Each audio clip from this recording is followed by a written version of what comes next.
Welcome. On behalf of the Champaign Park District Board of Commissioners, Executive Director Joe DeLuce, and management, staff, and volunteers here at the Virginia Theater, we welcome you to this very special event on this Sunday, December 7th, in honor of National Pearl Harbor Remembrance Day. My name's Diane Ducey. I play the new country and all-time favorites on US 105.9, and start your day with Stevie J on ESPN 93.5 and Sunny 95.3. Now let's please rise as we welcome members of the Marine Corps League 1231 as they post the flag of the United States of America.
Thank you. Please be seated.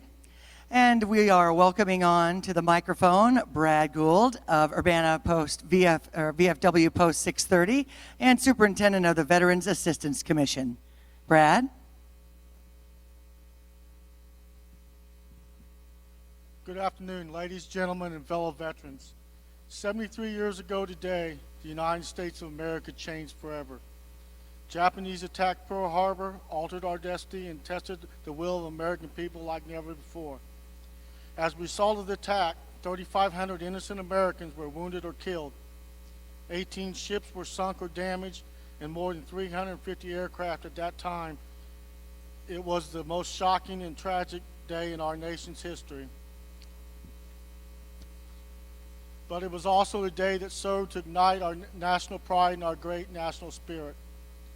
In the days to follow, the attack of America was wounded, but we refused to stay down. America stood united and rallied together with determination and a sense of urgency with one goal in mind, to do whatever it took to defend their home and their freedoms. Their response and sacrifice is one that makes me so proud to be an American. It was an incredible spirit and resolve that would ultimately carry them to a victory against the Axis power. The attack was a wake-up call to America, but our powerful response put the world on alert. America will never go quietly into the night. We will fight back. We will prevail. The lessons learned from the attack on Pearl Harbor taught us that we never let our guard down. That's because we enjoy abundance of freedom and we're not exempt from danger. We will never forget the events of December 7, 1941. but more importantly, we'll always remember and honor the thousands of service members who died during that terrible ambush and the years of war that followed. Ultimately, the attack on Pearl Harbor would not define America. Rather, it proved the strength of American spirit. Our people may be killed, but our enemies will never prevail in destroying our democracy or the American way of life.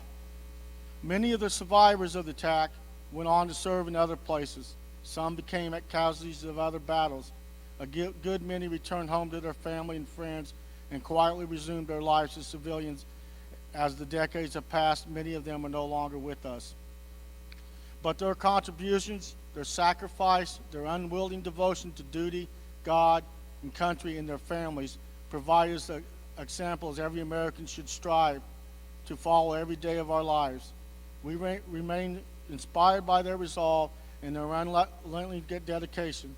And today, 73 years later, we are still inspired by their action.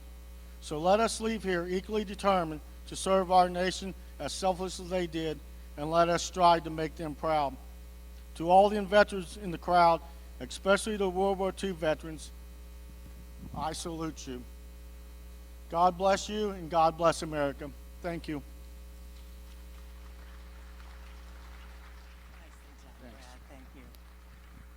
Thank you so much. And today is a unique opportunity for us to pay tribute to the brave Americans who fought and died that day 73 years ago, but also for us to celebrate the achievements of our greatest generation and to enjoy a remarkable vision of what life was like for many of them in Hawaii on that fateful morning in December 1941. Today we're honored to be showing you a new stage musical adapted from James Jones' classic wartime novel, From Here to Eternity. And as a special treat, we'll be joined through the modern miracle of Skype by Sir Tim Rice, who wrote the lyrics and produced this amazing new musical. The lyricist, Tim Rice, served as a person who came up with The Lion King, Evita, Jesus Christ Superstar, Joseph and the Amazing Technicolor Dreamcoat. Sir Rice has received 3 Tony Awards and 3 Academy Awards for his work to date. He's also perhaps known for his collaborations with composer Andrew Lloyd Webber and Elton John, as well as writing lyrics for Beauty and the Beast and Disney's Aladdin, countless pop songs and movie soundtracks and more. Also co-producing 4 stage musicals, launching a publishing house, co-authored an extensive Guinness series of hit singles and album books, and was also inducted into the Songwriters Hall of Fame in 1999, and has the honor of seeing 4 musicals playing simultaneously on Broadway at the same time.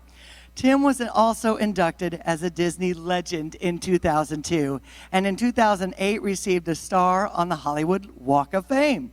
Tim Rice was also knighted by Her Royal Highness Queen Elizabeth II in 1994. Now, following our screening, a panel of distinguished guest speakers will discuss what we've seen in this interactive talkback, so please stick around for that after the show.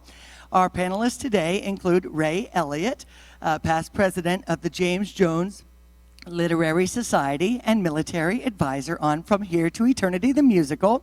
Valerie Robinson, an associate professor of theater, University of Illinois Urbana-Champaign. And Jeff Nelson, film and theater critic. So you're all invited for that special exhibit of military artifacts also set up in the Eastern Lobby, as we thank Bill McLean and his wife, Sue McLean, both Navy veterans.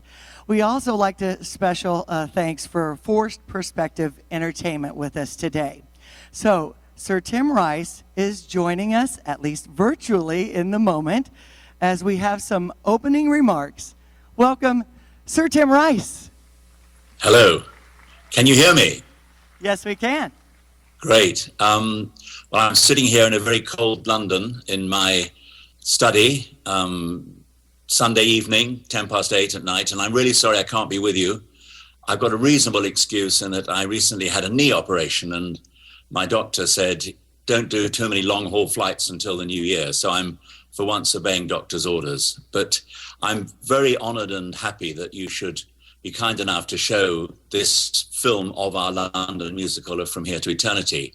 I must be brutally honest and say the musical was not a big smash. It was by no means a major disaster either, but I think we had a bit of trouble conveying to the British public just what the whole thing was about. Because with great respect, the events of Pearl Harbor, which of course are tragic events and absolutely vital part of American history, they don't mean as much over here, particularly to the younger generation. People over 60 certainly know all about it, but it was a difficult story to get over to the British public, and often our most enthusiastic members of the audience were Americans. But we did get quite a few British people in as well, and I sometimes think maybe we should have tried to open it in America first. But then we thought, well, maybe it'll be a question of people saying, all these Brits, what do they think they're doing with a classic American story? Well, it is a classic American story, but I do think we managed to tell it well.